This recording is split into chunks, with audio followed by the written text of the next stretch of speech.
Hi, this is Lainey here at Harvick Farms. This is a great time here in September in Southwest Missouri, Zone 6B, to save some of your yarrow seeds. Yarrow is such a wonderful plant. It's beautiful in the garden and it supports pollinators, and it's been used for centuries for herbal benefits, everything from teas to natural remedies.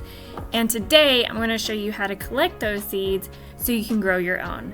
So when yarrow flowers and is finished blooming, they dry down into little seed heads.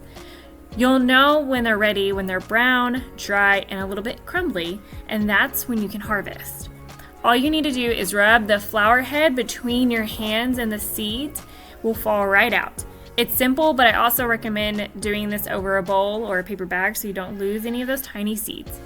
Look how tiny they are. Even a handful of seed heads can give you more than enough seeds for your garden and to share with friends. Once you've collected your seeds, store them and label them in an envelope or cool, dry space, and next spring you can direct sow them in your garden or start them indoors. Yarrow doesn't need a lot of fuss. It thrives in poor soil and loves the sun. Honestly, it's one of the plants that almost takes care of itself. And the payoff is gorgeous blooms, happy pollinators, and a plant with so much history and usefulness. I love knowing what I can harvest today will keep the cycle going for years. So that's how simple it is to collect your yarrow seeds.